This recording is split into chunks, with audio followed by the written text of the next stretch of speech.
ايه رأيكم في الصينية الجامدة دي؟ بأمانة تحفة وشكلها جميل جدا كمان. بصوا، شايفين طبقاتها، شايفين حلاوتها.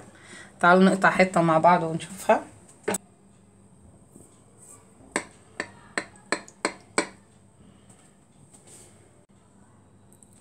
شايفين شكلها وحلاوتها؟ بأمانة خطيرة. شايفة الطبقات بتاعتها عاملة ازاي؟ شايفة جمال الكيكة؟ بأمانة خطيرة. تعالي ابدأي معايا الفيديو ونشوف عملنا الحلويات دي ازاي. اول حاجة نبدأ بيها، معايا الصينية بتاعتنا، معايا بولة فيها كوباية من الحليب او اللبن، معايا بسكوت سادة، اي نوع بسكوت انت بتحبيه، ان شاء الله لو بسكوت المدرسة كمان هينفع. بنجيب البسكوتة بنسقطها كده في اللبن، ننزلها كده في الصينية. هنعمل رقين من البسكوت.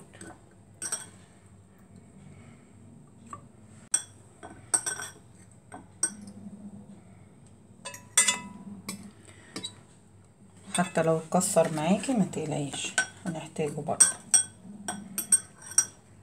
واحدة اتكسرت كده.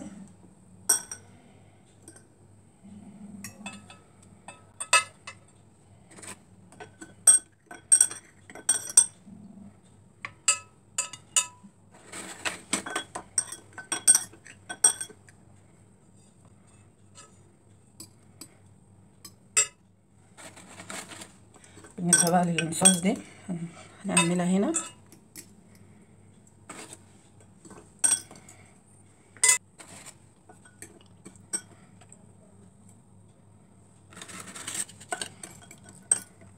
كده احنا عملنا طبقتين من البسكوت. معايا لبانة فيها 3 كوبايات من اللبن او الحليب، معايا معلقة كبيرة من القشطة، 3 معالق من السكر،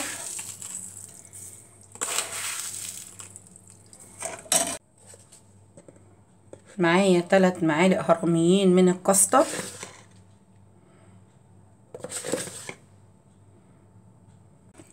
بندوب على البارد وبعدين هترفعيهم على النار. دي الطبقة التانية للبسكوت. بعد ما بتدوبيهم على البارد بترفعيهم على طول على النار. اول ما يربط الكاستر مع اللبن هقولك هعمل فيهم ايه. شايفين ربط ازاي؟ كده انا هطفي عليه خلاص. تعالى اقولك هعمل فيه ايه. وهو لسه رافعينه من على النار كده، تنزلي على طبقة البسكوت بقى. شايفين؟ اوعي تسيبيه اما يبرد. كده احنا نزلنا بالكاستر بتاعنا وهو سخن. هنرص عليه طبقة بسكوت بس مش هنلينها باللبن، هنحط بسكوت ناشف كده.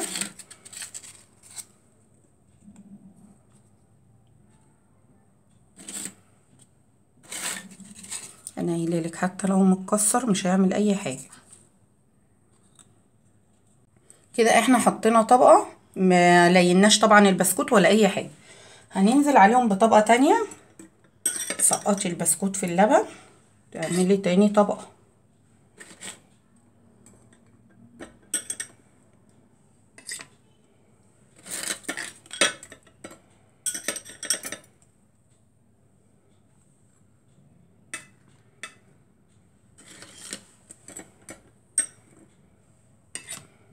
وبعد ما عملنا لها طبقتين تاني من البسكوت، معايا برضو في اللبانة 4 من اللبن، 4 كوبايات من اللبن. هننزل عليهم ب3 من النشا بس هرميين، لو مش مليانين قوي انزلي ب4. وبعد ما نزلنا بالنشا هننزل بمعلقتين كبار من الكاكاو.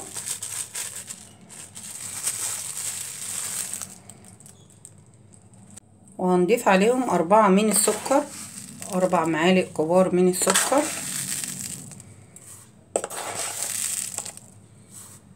وهتقلبيهم على البارد وبعدين ترفعيهم على النار.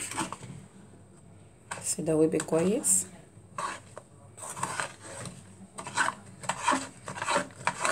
وبعد ما انت بتدوبيه على البارد بترفعيه على النار، هيبقى معاكي بالشكل ده، هيربط معاكي زي الكاستر بالظبط. برضو دوبيه، استمر في التقليب، ما توقفيش ايدك. شايفين اول ما غلي ربط ازاي؟ هنطفي عليه كده خلاص. تعالى اقولك هنعمل فيه ايه. وهو سخن كده ولسه شايلاه من على النار، انزل على طبقة البسكوت.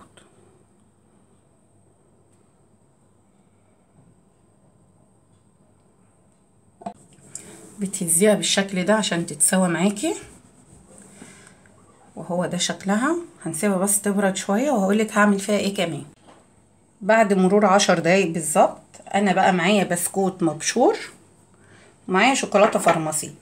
عايزة تزينيها زينيها، مش عايزة تزينيها هي كده جميلة جدا على فكرة. عايزة تعملي لها طبقة شوكولاتة تاني براحتك. تعالي بس انا هقولك على الفكرة دي جميلة خالص.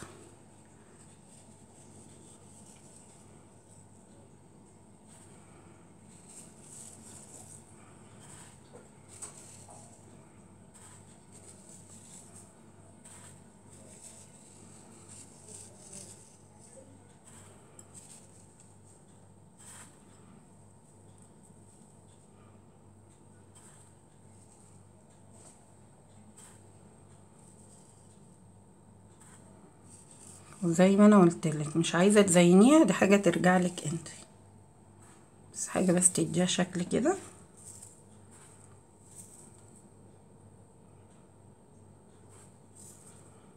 وهي دي طبقة البسكوت.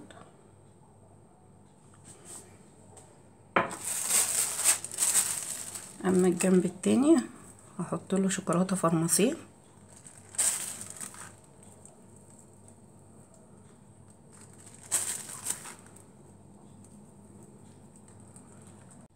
وهو ده شكل الكيكة بتاعتنا القمر. يا دوبك هنحطها ساعتين في التلاجة ونرجع مع بعض تاني. وهو ده شكلها بعد ما طلع من التلاجة. بأمانة تحفة وجميلة وسريعة وما بتتحطش في الفرن. شايفين طبقاتها وحلاوتها كمان. يلا قومي جربيها، انا واثقة ان هي هتعجبك. شايفة جمالها؟ تحفة.